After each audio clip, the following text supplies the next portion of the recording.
Welcome to VR Hermits, a podcast about virtual reality development. I'm Dave Ramsey. And I'm Joe Simpson. How's it going, Dave? Doing good, Joe. How are you doing? I'm doing pretty good. I'm getting over a weekend flu. Fun. I was supposed to be out of town traveling, and travel got canceled because of weather, and then enjoyment of life got canceled because of some sort of flu thing that has my nose draining all over the place. So let's see if we can get through this. Nice. Very opportunistic flu. Oh, you're not busy. I'd much rather have that one than the opportunistic flu that says, oh, you had a bunch scheduled this weekend, right? Yeah, go ahead and cancel it all. Yeah. Just cancel it. Well, at least you got to be sick in the comfort of your own home. Yes. I would far rather be sick at home than sick at somebody else's home. Yeah. That sucks. I've done it. It's no fun. It's slightly worse, actually, than getting sick in a hotel. Mm-hmm. Like literally being on vacation one time was in Key West. Like, hey, look, sun, wonderfulness, whatever, and you're grounded for 48 hours. Just, there's no point.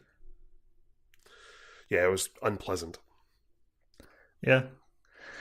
Yeah, I have a couple different customers in the education space, and one of them is in the childcare space, and they're just constantly exposed to children, and every time I have a meeting with any of them face to face, I get sick the week afterwards. So I was joking with them last time, like, I'm gonna have to start charging you for this. Yeah, it's all part of the lost time. Yeah. Yeah. Anyway, what have you been up to aside from being sick? I've been thinking about my kind of little quick demo game thing. Mm-hmm. My learning how to use Unity. I'm kind of bothered by the fact that the two big game engines in the universe both start with the letter U. Yeah. Does that bother you? It bothers me when I start to type in UN to Chrome and it's given up at this point. It's like, I don't know what you want anymore. You keep changing your mind.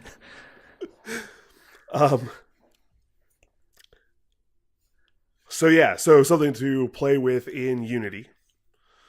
And I'm kind of meta coding at this stage, trying to get a sense of how I want to put the thing together before I start.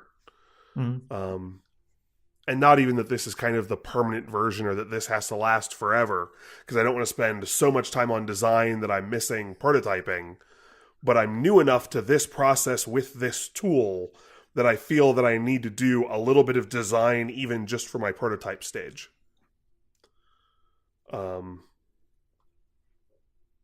So yeah, I've got a side-scrolling endless runner. For those who have played it, think something like Cannabalt.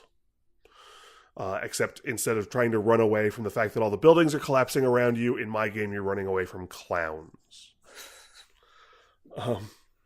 So far, I think I know more people who are terrified of clowns than who are terrified of zombies.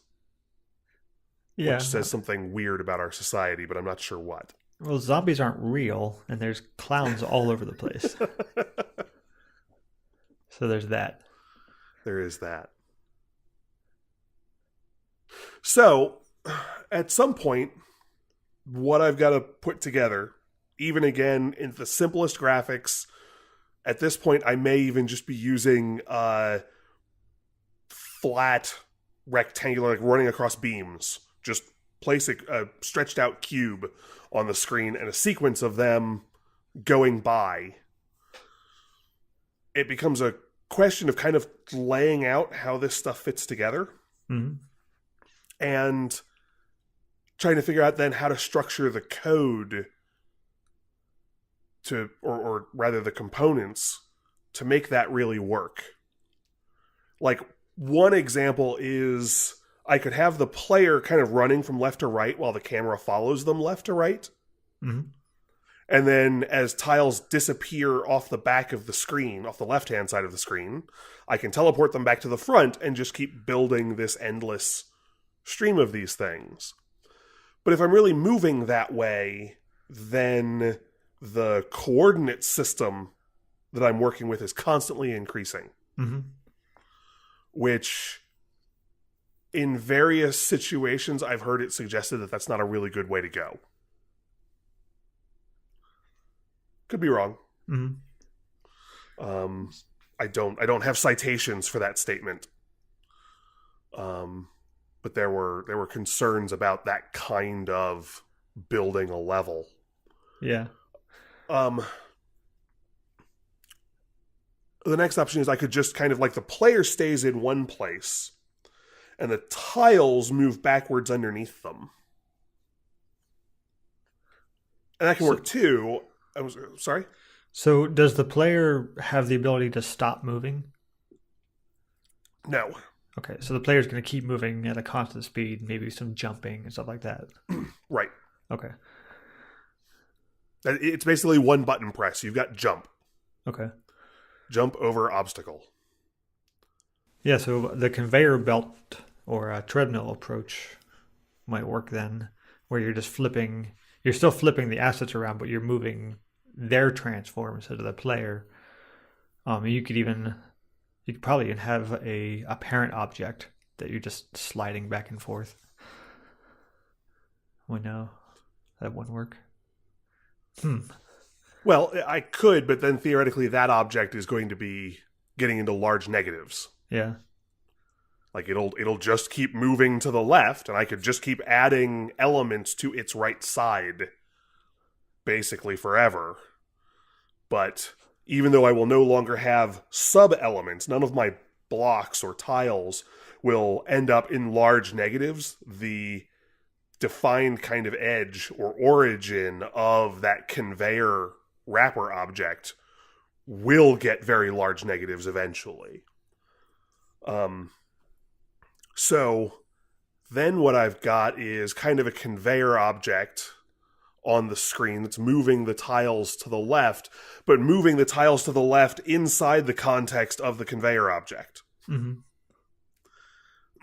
So that they do get slightly negative, but once they're far enough off screen, they disappear from there and go back. So each frame, effectively, I end up moving the tiles slightly to the left, but each individual tile rather than a wrapper object. And I mean, that keeps all the numbers sane, but I don't know. And even then, that's kind of object structure. I'm also trying to figure out kind of code structure. Mm-hmm. Like, does the conveyor object control everything that happens with the tiles?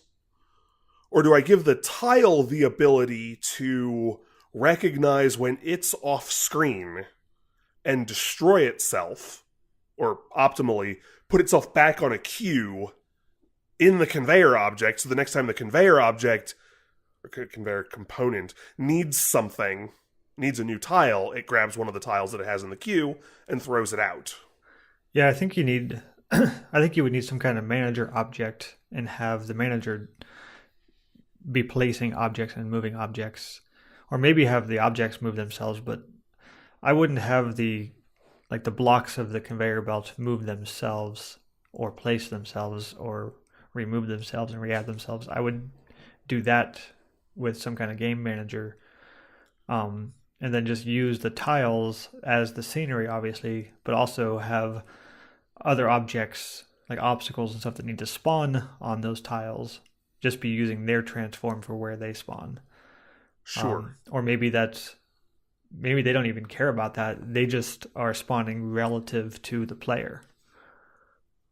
So in some sense, the tiles just become scenery, and then any obstacles that the player has to jump over or around or underneath, those could just appear pretty much in the same handful of coordinates ahead of the player. And obviously randomize that but almost having it like in sprite-sized shelves, and then just be spawning stuff off screen randomly, and then have it slide into screen with everything else. Yeah, in terms of how to structure the code, not really sure. There was an example similar to this that I did over the summer in that very long Unreal Engine Udemy course that we talked about towards the beginning of this podcast. And one of the games there was an endless runner, a 3D endless runner, and it was the same type of concept. I don't remember how the code was structured, exactly how it worked, because I'm getting old and don't remember anything, apparently. But basically it worked in, you had big blocks of terrain, and then I think it had like 4, 5, or 6 of them. There was enough of them that you could look off into the horizon, and it was believable that it just kept going, but not so many that it was unmanageable. And then as they went off screen, they were just moved, their transform was adjusted, and they were just moved to the end of the line. And then all the objects on those blocks were kind of randomized as they respawn. So you kind of have pseudo-random placement of rocks and crates and stuff like that the player could use for cover. And this was an endless runner where basically you just had to fight your way forward constantly.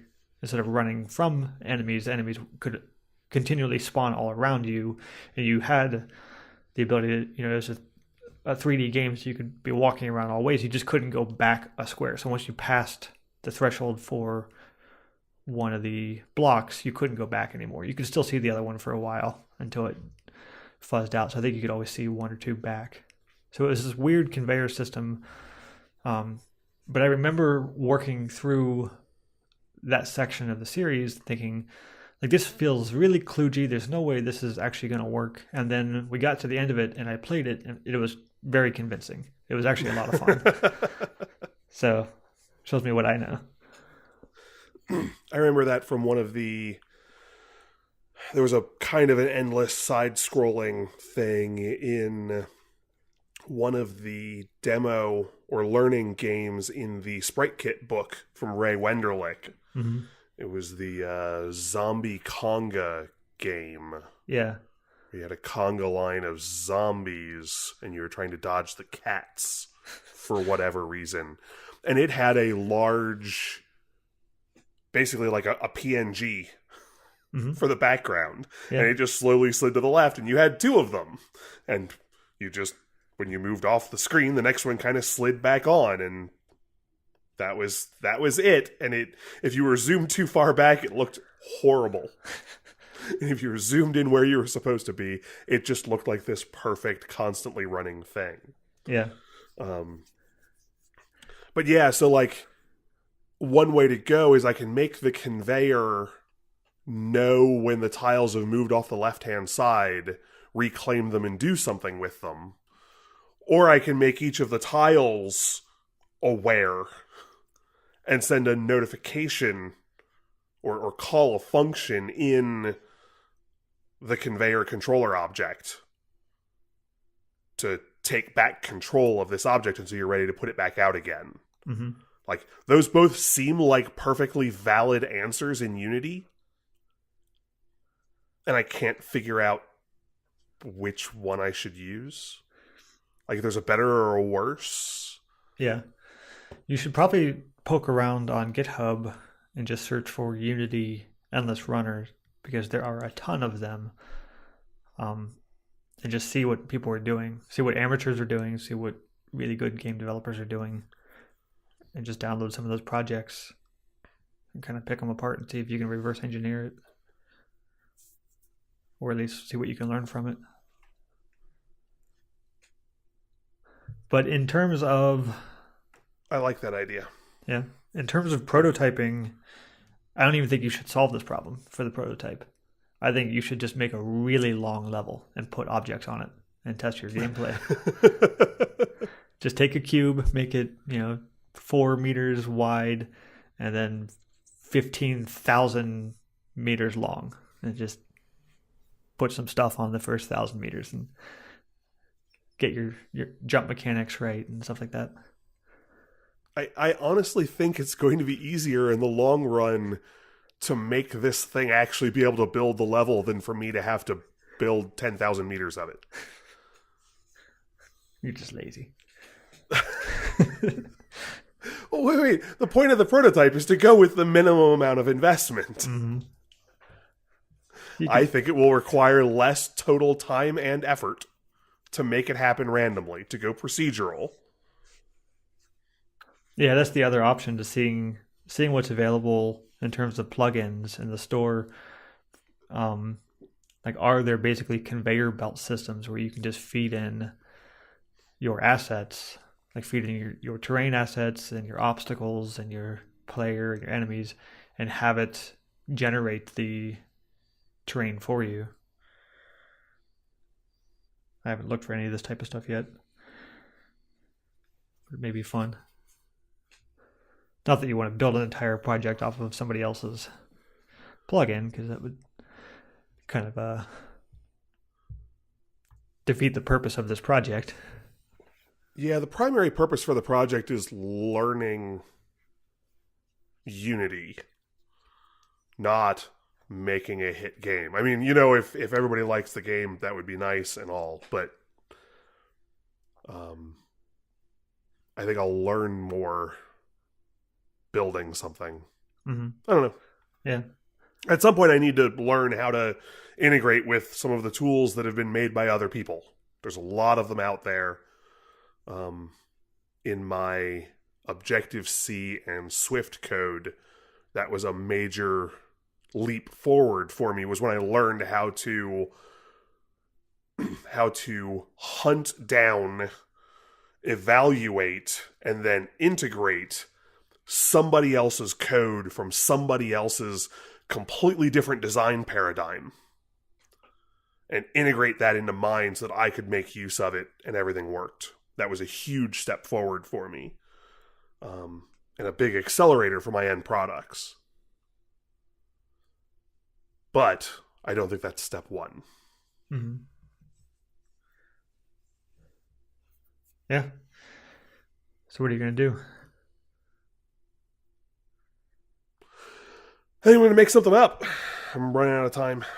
I think I'm going to go with the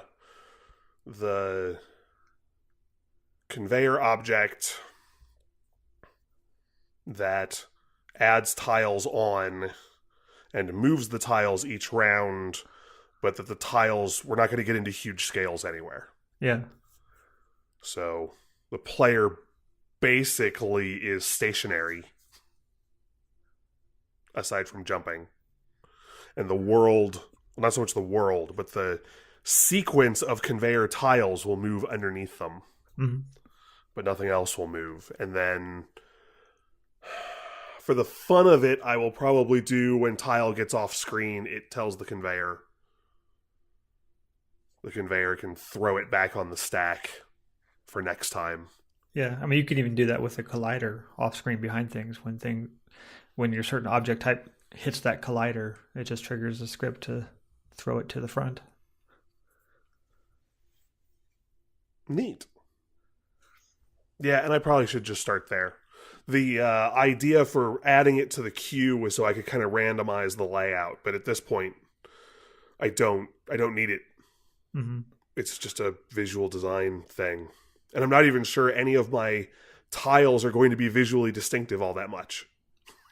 Like it really doesn't. I don't have to worry about repetition because they're all going to be very, very, very repetitious. You should make them all look almost exactly the same, except for very subtle differences that only people like you would see. So basically build in kind of like marking the cards, mm-hmm. so that I'll be able to tell ahead of time when the next terrain change is coming up and things like that. And so I'll just look like an amazing player. Nice. But I'm cheating. I don't think anybody wants to play you at your own game anyway. They already know. They already know by the time you've made it, you're pretty good at it. That was an article that I read about how to set up difficulty levels for your game. Like you just designed a new game and you want to have various difficulty levels, an easy, a medium, and a hard difficulty level. And they said, play the game yourself and set the difficulty level to something that is so easy for you, you can't possibly stand it.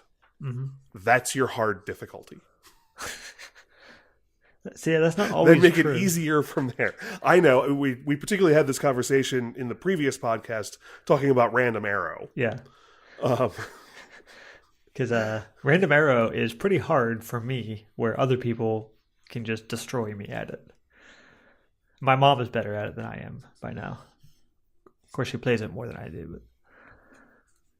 But wasn't there the guy at COG yeah, meeting who downloaded it, played it the first time, and crushed your best score? he got the all-time high score in a matter of minutes. Yeah. A year of this thing being out.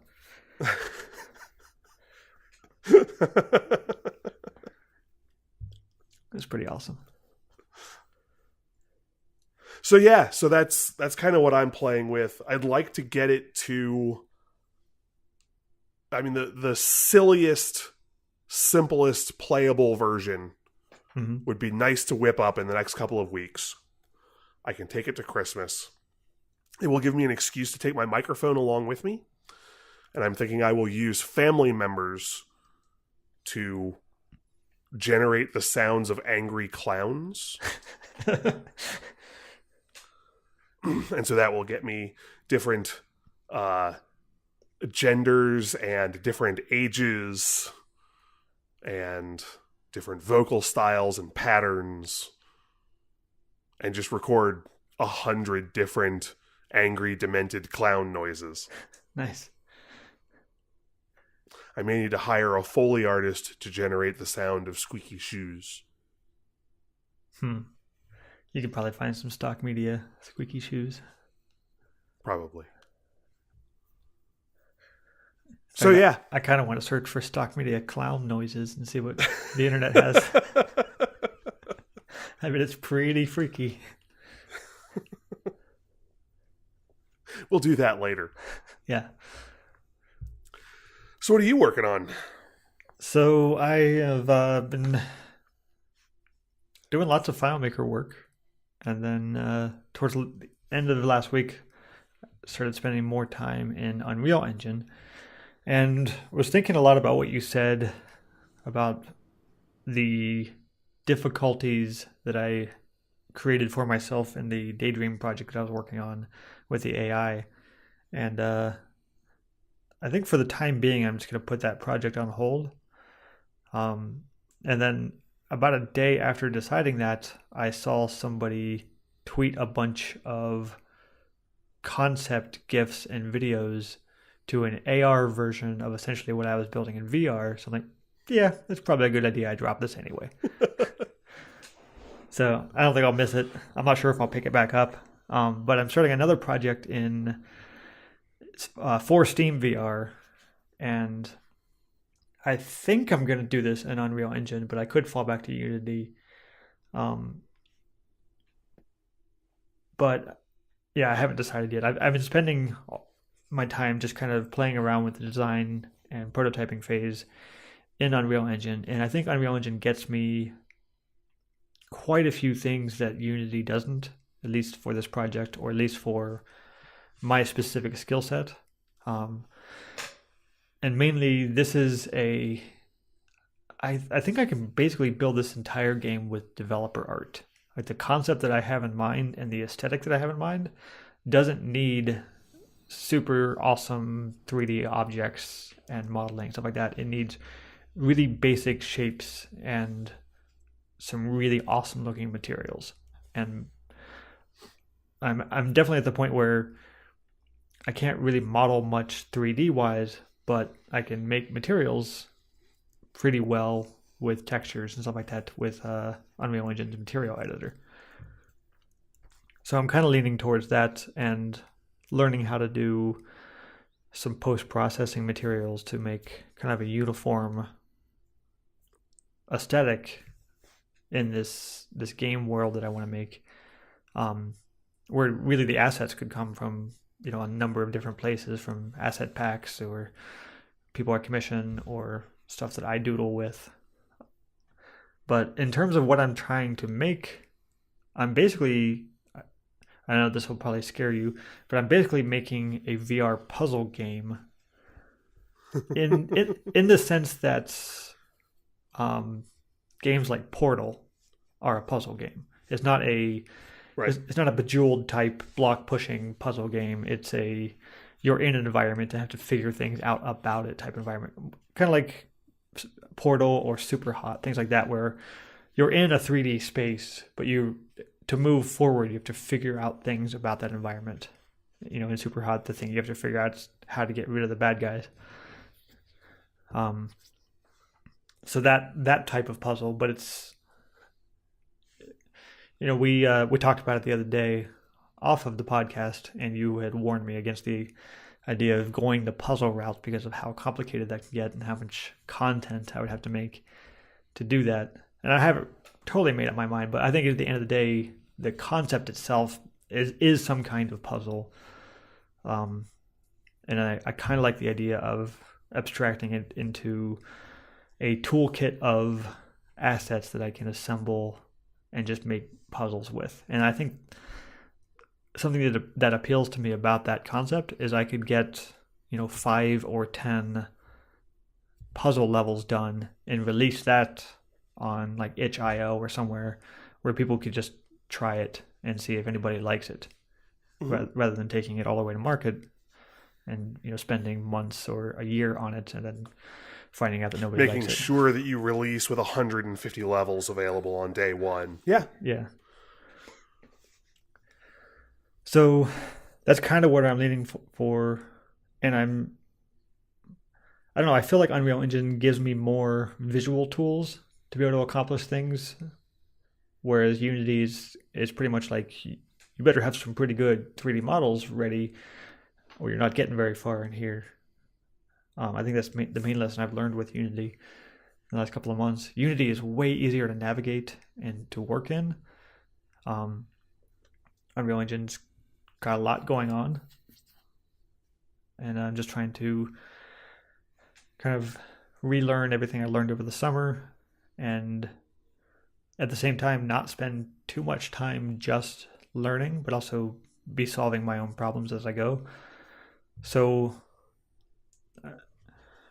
I've been trying to figure out what, this idea is new enough to me that I don't really know what I need to learn for it yet. So I spent the last couple of days just trying to figure out what are the big topics that I need to learn about to make this project. And I think the most important one is how to make basically turret-based AI enemies, which is a pretty common problem. And, basically I need to have a thing stuck to the ground or the wall or the ceiling that can look at the player and do an action. That's pretty basic turret behavior. And I spent a little bit of time over the weekend working through a couple of examples I found online and making some really kludgy ones myself. They don't actually do anything. They just kind of look at me. Like I had one that, well, first lesson, don't try to make a rotating turret-based object with a sphere, because you can't really see it rotating. And then I started using. You definitely need to apply a texture to that. Yeah, so I stuck a cube on it, but then I had some transform issues, and then I ended up using a cone for a while, but I had rotated the cone by 90 degrees on one of the axes, but not the parent object, and I was getting some weird issues there.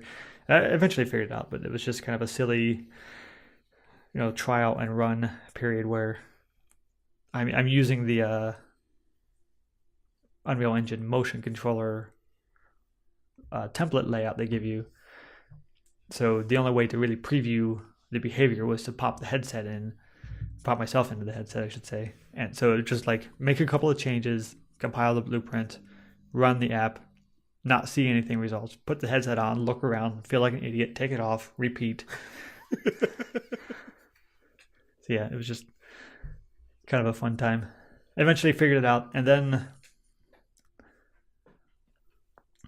there's about 8 different turret packs on the Unreal Engine Asset Store.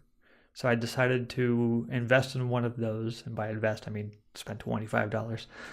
Not necessarily to use in the project, but to kind of take apart and see how it works. So I picked what I thought was the best one and bought that this morning, and have just spent some time taking it apart and seeing how it works and how they structured the AI code and how they actually built assembled the models into the thing and how they handle projectiles and stuff like that. And I think it was a good choice because there's a lot to learn from it. Particularly, they made kind of an abstract blueprint class that can be a turret that you then make a subclass of that and supply that with static meshes and sockets and tell you where you want projectiles to issue from and stuff, and set all of its properties. So you could I can make, basically using their code, I can make a completely different looking end result and even different behaving end result just by changing all these parameters around. I'm not sure that I'll use this because it really only does one of the 3 or 4 use cases that I want, but it's enough to learn from, especially like how to structure the code. And one of the coolest things I saw about this was the way that they have the turret target the objects that it's supposed to target is through an interface. So I forget exactly, I'm not really sure where it is. There's some kind of blueprint class that they implement, and then that becomes available as an interface to other blueprint classes.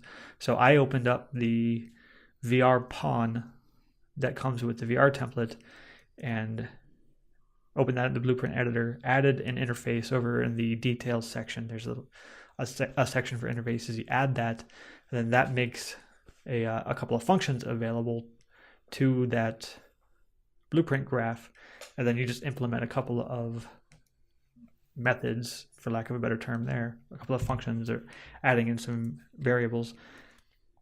So in this particular example, I basically just fed the turret an interface. Well, that's not quite how to say. The turret just points at things that have the interface implemented. So I implemented the interface in the VR pawn and put it on the camera for now. So wherever the player's head is, the turrets will just point at the player's head. And it works surprisingly well. I think I need to change that around to have kind of maybe an invisible object with a collider to be able to detect hits in a certain way. But it was a neat way of this developer implementing this feature with these interfaces instead of, pass in a game object to target or pass in an array of game objects to target, things like that. It was like any type of object that has this implemented can be targeted. So you could make a game like you've got a gun turret on a tower wall, and a player walks by and it gets shot, or a rat walks by and it gets shot, or a car drives by and it gets shot. Like you could attach this interface to all those different things without any of them sharing any other commonalities. Or a huge ship with multiple gun ports comes over, and the turret would target each of the guns individually. Yeah. Because each of the guns could have a separate interface to this thing, even though they were part of a larger singular game object. Nice. That makes me want to that makes me want to make huge walls of like turret banks and have them fight against each other to see who wins. That's a different game, Joe. It sure is. But it could be fun. It's more of a little simulation. It's the Warhammer 40K equivalent of one of those artillery games. It's like, I have 10,000 guns and you have 9,840 guns, but your guns are different than mine, and go.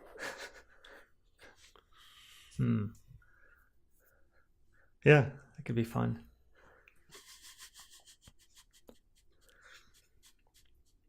So as I'm implementing this, I followed their documentation. Their product is really cool. Their documentation is horrible. like very bad. It's basically like two partially filled out pages of a Google Doc that's just been set to view only. And they have a sentence in here that doesn't make any sense to me. I don't know what this means. I reached out to the developer on Twitter trying to get an answer. I haven't heard back yet. But if anybody listening to this knows what this means, please let me know. But it basically says important before migrating. So this is basically a selection of code that you have to migrate from a sample project into your project, which I've done.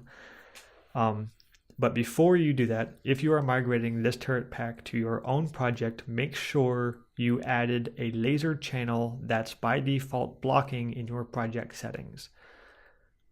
That sentence doesn't even make sense grammatically, but it doesn't make sense. I don't know how to added a laser channel. I don't know what a laser channel is.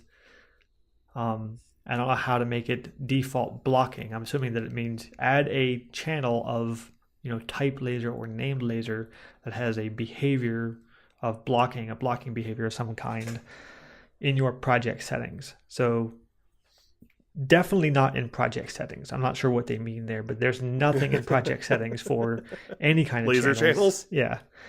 So the only thing I can find for channels in Unreal Engine is lighting.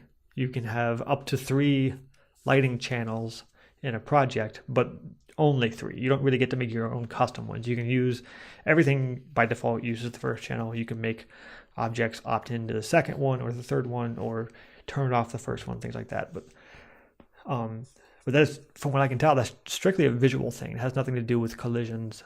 I was thinking this was kind of like the layers that we have in Unity, the physics layers, where you can say these 2 objects can collide, but this object and this object can't collide. I was thinking it was something like that, but I can't find how to do that in Unreal Engine. And this document warns me that the thing won't work without implementing this, but it's totally working the way that I had it set up. So I'm not sure what this means or what I need to do differently or if I need to worry about this at all. But it was just a weird, 20 minutes I spent going down the rabbit hole of channels in Unreal Engine and not finding anything. Maybe between when this was originally written and now, Unreal Engine has added a default laser channel set to blocking to default by default to all projects. I don't think so. How would you know? So the laser is the coolest part. I was thinking about different ways to make a laser effect, and the quick and dirty one was just to do some line tracing and show a debug line. Obviously, you can't ship that, but you could do a lot of prototyping with that. But this pack in particular uses a particle emitter for the laser, which I haven't really picked it apart to see how it works, but it totally looks convincing, and it will, the laser will get longer or shorter depending on where it's pointing. So, it gets cut off when it points at something right in front of it, things like that. Maybe that's what that means by is blocking, default blocking. But yeah, it's a neat effect. But not, if you had asked me to guess how to make a laser in a game engine, I would not have guessed particle emitter. I would have assumed it was some kind of lighting effect. Yeah, so particle emitter with then collisions turned on. Mm-hmm. So the particles will die when they collide with a polygon. Yeah. Yeah, it's pretty neat. So I've got a lot to learn about this project. I've got a lot to learn about what I have to learn for this project. Yeah. There's so many things to figure out. But it's a really fun idea, and it's been fun to think about. My main goal right now is to get some prototype stuff built where I can have just the basic mechanics in place, and then be able to use those objects to just iterate on as many puzzles or levels as possible, and to see see which ideas are fun, which aren't, and then get people trying it. I have no idea how long that'll take. The only thing that gives me pause about the puzzle idea is like I don't really want to spend a year on this, making tons of puzzles. But the other options for the game don't really sound like they would go any faster. And I think the having separate puzzles but kind of in a connected level, the way that Superhot, like you've played Superhot, right? Yeah. So when you're playing Superhot, you drop into a level, and there are various stages inside that level. You're just slowly moving through that, and you can look around from one stage and see stuff that you saw on the previous stage from a different view. So you're in one scene, and every stage, when you grab that little pyramid thing, you're just basically teleporting from one spot to another to play the next stage. So that's kind of what I'm thinking in terms of like how you would navigate this world. You know, similar to Portal too, where you are playing on a level of the building. You get off the elevator, you solve all the things on the way to the next elevator on the same floor platform. Yeah, well, for real fun then, once you've got the mechanics set up and it seems like it's fun, then what you do is you spend a little bit of time making a level creator tool. Mm-hmm. So you, or even better, other people in our circle of friends can make new levels for your game. Yeah. Yeah, I was reading a bit about puzzle design, and there was this guy named, I think it was Scott Kim, who has like 8 rules of puzzle design, and one of his rules were basically making your puzzle pack, your asset pack of puzzles, and then making a puzzle designer for yourself to use. And then if your product is successful, you could possibly expose that in the future. So, people can make their own Portal levels now, things like that.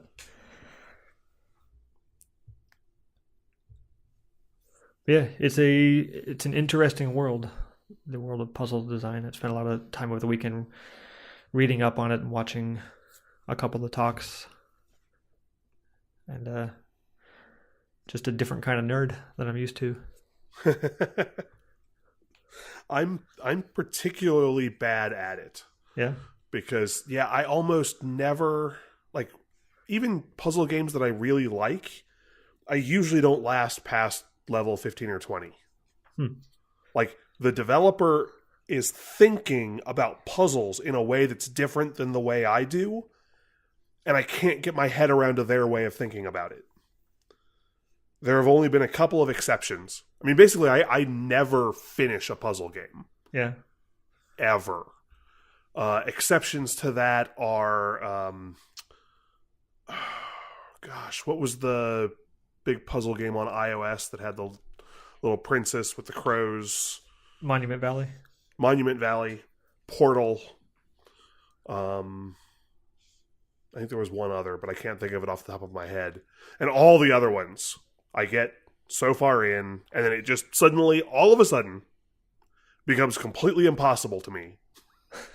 And I can't make any further progress. I've had some of those, and I've even seen some people talking on Twitter recently about should you make this type of game where you have to solve every puzzle to continue forward, or should you be able to kind of leapfrog levels, and just discussing the pros and cons of that. Obviously, it depends on the game and what you're going for. I've definitely played games where you can just become completely stuck, but they still allow you to jump past it or to replay the level in the future. And I kind of like that one in some cases where I'm trying to think of what it was called, Color Cube. I think it was an iOS puzzle game where you're basically just rotating shapes and trying to make these color patterns.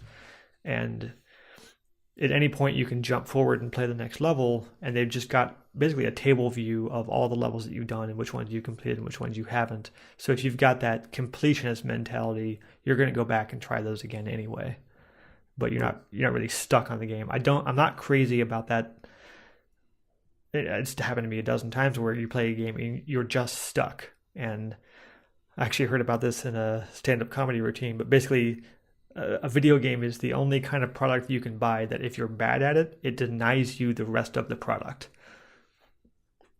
Like, if you're bad at reading a book, you can still read the whole book. Or if you're not paying attention to the movie, you can still play and watch the rest of the movie. But if you're bad at a game, you can't play the rest of the game. Right. And I think there are ways around that. There's something I was playing recently that I was stuck on. Actually, it was Monument Valley 2. I was playing through that the first night I got it and played 4 or 5 levels and then got stuck and played around with it for about half an hour and couldn't figure out what to do and didn't really want to Google it, so I just put it down. And every time I go to launch the app, I just think, no, I'm still stuck, and I just do something else.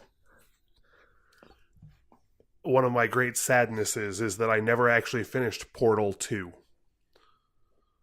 There's a puzzle on Portal 2 I couldn't figure out. Yeah. And it's blocking progress. There's no way around those puzzles. So, and I, again, never hopped online and figured it out. And unfortunately, it's been 1.5 to 2 years since my last try. So really what I'd have to do is I'd have to go back into the game and play from earlier so that I would relearn how to do the right movements in the right ways and put the portal dots in the right places and, all that muscle memory to become good at Portal. I'd have to rebuild that and then hunt down a YouTube video. Mm-hmm. Yeah. You could always just Amazon Turk that level. Just hire a virtual assistant to play through the levels you're stuck on. So whatever you do, Joe, in your puzzle game, don't do that. Yeah. Have a mechanism. Hell, sell me the right to skip the level or something. I don't care, but just don't get me stuck. I don't know about selling it in terms of real currency, but I do like the idea of you've got an in-game currency or points. Like you got a Mario mushroom, and you can use one of your mushrooms to get past this thing you're stuck on. But you have to find more. You have to replenish that throughout the game. So you got to find more mushrooms to be able to keep doing that. So I like that kind of idea. I may go with something like that. But this is obviously way too early in the project to make these kinds of decisions. But I don't know. It's a project that as soon as I thought of the idea, I've basically been thinking of nothing else all weekend. Well, good. And I've had a couple of game ideas. I've had many game ideas. I've had a couple of attempts at making games. And this is the first one that I've had that I think really has a complete game loop in the sense of the player is doing something fun. They have to do a thing and keep iterating through that loop throughout the game. Where I think it actually satisfies like the criteria of actually being a game. Whereas the last idea I was working on was more of a toy or a simulation without necessarily a firm objective. This has a firm objective, and I think it's the potential to be a lot of fun. And I'm making it weird and absurd enough that I think the weird part of the internet might latch onto it and play it. And then I think there's something really mathy about this game too. So there's going to be a lot of math, and that part kind of gets me excited as well. So yeah, it's going to be a fun project. Just remind me that I said that now, a month from now, as I'm like beating my head against the table. Joe, it's perfectly okay if the project becomes not fun. The trick is to learn that before you've got 6 months invested in it. Yeah. That's all. Didn't you have something in your Twitter feed about failing early and often? Yeah. Something like that. And I also I was reading some book on game design, and it was kind of a short little quote, but basically your first 10 games are going to suck, so you may as well get them out of the way. So like, yeah, it's not a bad idea. I better start working on Random Arrow 2. The Diagonal. That's a joke only 10 people will get. Random Arrow 3 adds curves. Yeah. Anyway, so I had another quick topic if you're up for it. Sure, what's up? So I've worked in FileMaker for about 6 years now, and within the first year of working in FileMaker, I developed a pretty good kind of mental muscle memory for how to navigate the application. And this includes keyboard shortcuts, how to open various workflow windows and do certain tasks. And just to give the listener an idea, FileMaker is basically separated into dozens of little windows where you can do specific tasks. So you've got your main application window that could be the layout that you're working on, like the physical canvas that you're working with. And then you've got a database window that you can set up fields and tables and relationships. And you've got a scripting window where you can write scripts. And you've got a custom function window where you can write functions to use in those scripts. And you've got dozens more. There's a lot of them. And they all follow a fairly similar design pattern. But you're basically constantly invoking and dismissing these windows as you're working. And I think in an hour of me developing a FileMaker project where, I'm working on something like last week is a good example. I would love to just record myself doing this, but I'm guessing I open and close a window 200 times in an hour. Like you just need to open manage database, add a new field, and close the window. You need to open another script window, add a couple of lines to a script, close it, open the debug window, run the script, close it, just constantly in and out of this flow. And I'm really good at it. I never think about it. And it was one of those things when I interviewed for a job in the FileMaker space, the guy giving me the development test, like I've never really seen people navigate FileMaker this fast. But it was just something that I had done since I got that tool. And this topic that I'm trying to bring up is, why can't I do that anywhere else? Particularly in Unity and Unreal Engine, I haven't really found a great way to navigate those tools. I'm constantly trying to tweak the layouts, get things a certain way. Unity seems a bit easier because there's less in the UI. But a good example, like where in FileMaker I can open manage database, navigate to the tables tab, use type ahead to type to the table name I want, and then go into that table definition and start modifying fields. I'm always invoking the workflow window and then selecting content, where the opposite of that would be, say, in Unreal Engine. I'm not invoking the blueprint window and then choosing which blueprint to open. I have to find the blueprint in the content browser and then double click to open that. So I haven't found if there's a better way to actually navigate this app. Is there something kind of like Spotlight, but internal to the app where I can just, press a key command and start typing the name of the thing that I want and open that in a new window? Is there a way to open just the blueprint editor and pick the one that I want out of a list? Things like that. And I don't know why it bothers me, but it does. Because I just feel like I live in this content window, and it's particularly in Unreal Engine, the content window isn't great. You either have to have it take up a lot of space for it to be useful, or you can try to make it take up the least amount of space, but its utility decreases rapidly. And I'm just trying to figure out, like right now, I feel like it's taking up a quarter of my screen in that main application window, but it's not doing a quarter of the work. It's basically just a launcher for other files that I should be able to get to some other way.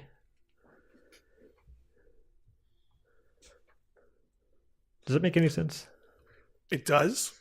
The first thought that comes to mind is, well, Joe, now you've got your project idea for building a tool. You should absolutely write that for Unreal Engine so that everyone can have access to your wonderful idea. It makes me wonder if there's something else out there already. There probably is. So, like, how do you navigate your tools? You use Xcode a lot and Visual Studio a lot. Are you just picking through the project hierarchies and double clicking files, things like that? Like, I know Xcode has something similar to what I'm talking about, where you can just anywhere in Xcode you can invoke that little search box to open any class or any header file. Right. I use some of those. Not that particular one, generally. But most of the time, if I'm working on a particular problem, there's only 3 or 4 source files that I need. Mm-hmm. Like, I'm working at a particular level of the software in a particular section of the software, and that means there's only 2 or 3 classes that are relevant.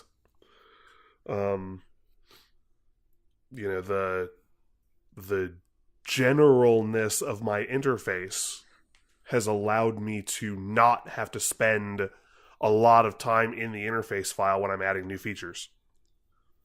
A lot of new features are just data, which is helpful. Mm-hmm. Or just data or just code.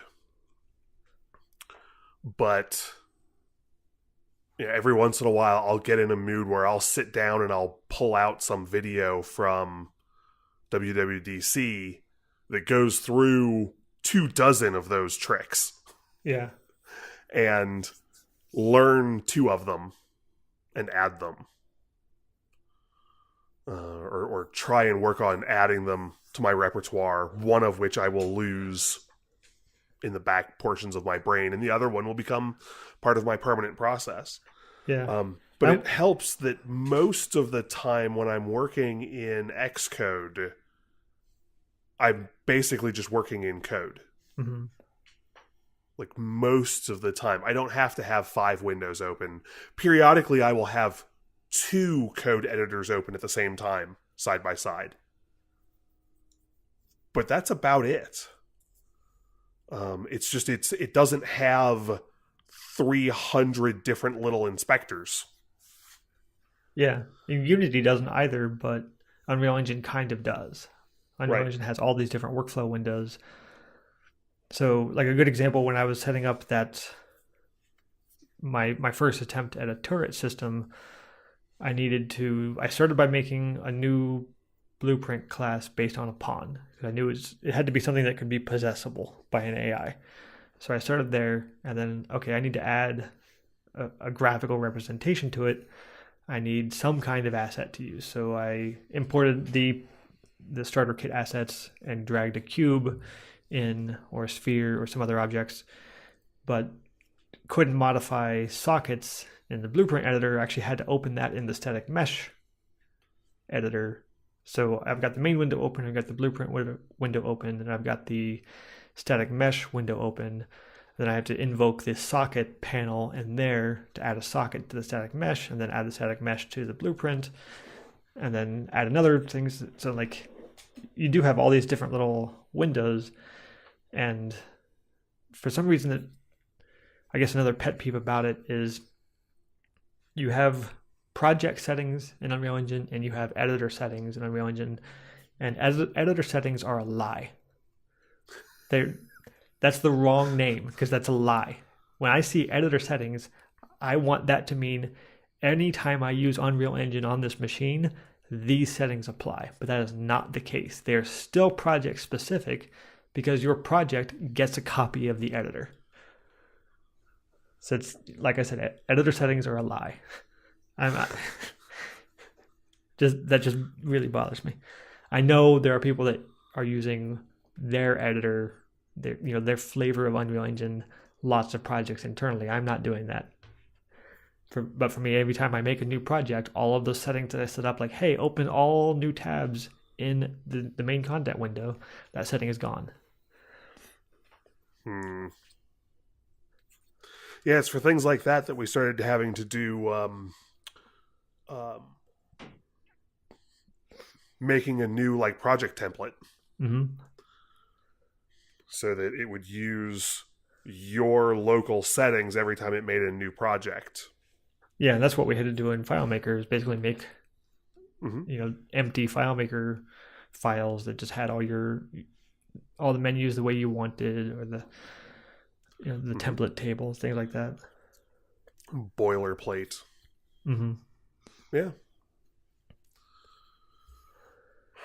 So yeah, I think this is obviously just a gripe at this point because I'm not good at this, but it's one of those really big differences between Unity and Unreal.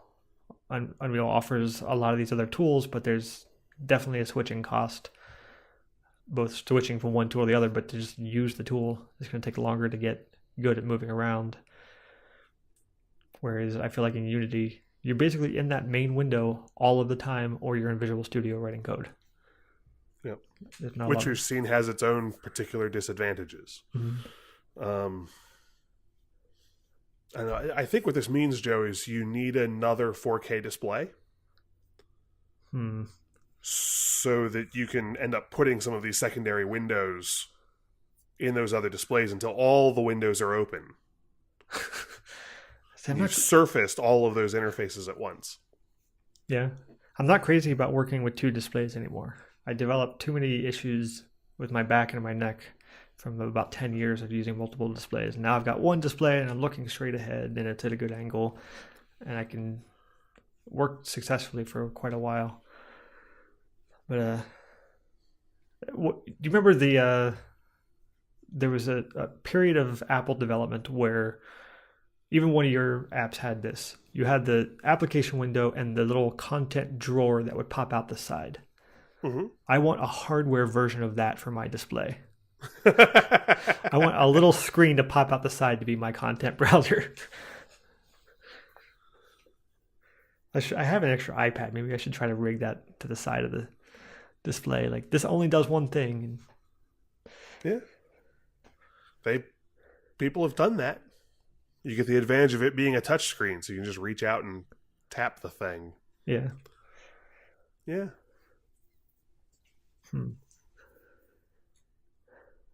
Anyway, that's my gripe. I think, I mean, so on one side, FileMaker is, I think, in a lot of ways a much simpler package than either of these environments.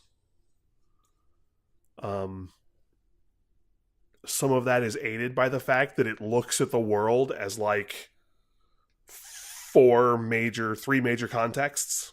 Mm-hmm.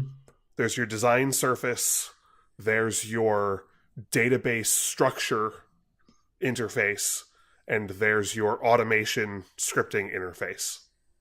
And that's basically it. There's a couple other small things, but all of those are relatively secondary, and you're not going to spend all day in them. Mm-hmm. I think most of those other ones are also modal, which is kind of a pain in the tail. Yeah. Well, that's actually the part that I like about them, is being able to pop open the value list window and just make a change and it goes away. Like, it never takes over part of my window, my main content area. It doesn't ever interfere. Right. Like, the bringing up the value list window doesn't interfere with my layout. Right. It doesn't move it around on the page or on your screen, anything like that. Yeah. Now I've reached this point in Unity where the two big kind of viewer areas, there's like the camera view and the editor view. Those are have now gotten relatively small, crammed in the upper left and lower left corners, and each of those views has like 5 tabs from all these other interfaces that like to open themselves right into one of those areas. Just stacking them up. I don't know. Maybe you should redesign the entire interface. No, I like my idea of a bolt-on iPad.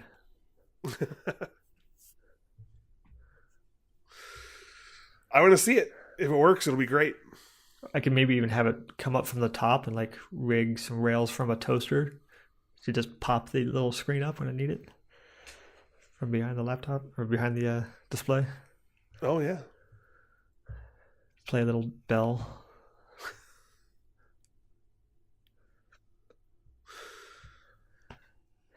Anyway, that's what I have.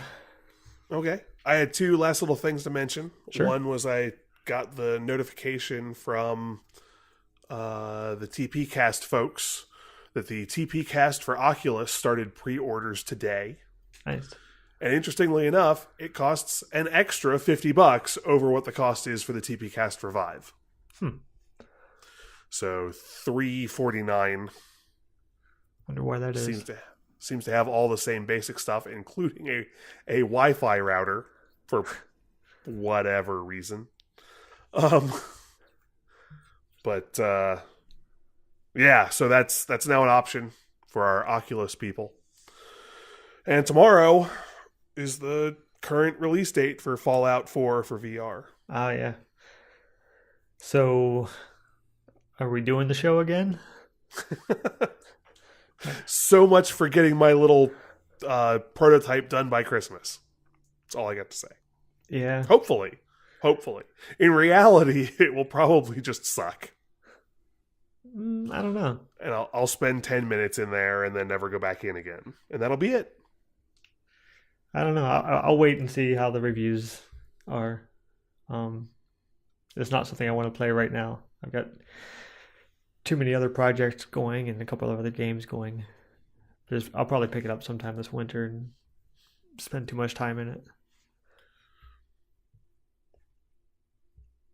But yeah, that should be a really fun game. It's one of those games that I've never really played much of that franchise, and I know very little about it, but I still enjoy the fact that it exists, and particularly their aesthetic in the fourth version. I just love their art style, and they've just done a lot of really cool things with that game. But generally speaking, those types of games are not the types of games that I play. I play more, JRPG styles and a lot of casual games and stuff like that. Which at some point we should talk about the Human Fall Flat, which is not a VR game, but oh god, that would be terrifying in VR. There's a lot of falling. Well, I haven't heard about that game, so we should definitely talk about that next time. Okay. Well, that's our show for today. You can follow us on Twitter. I'm VRHermit_Dave. And I'm VRHermit_Joe. Thanks for listening.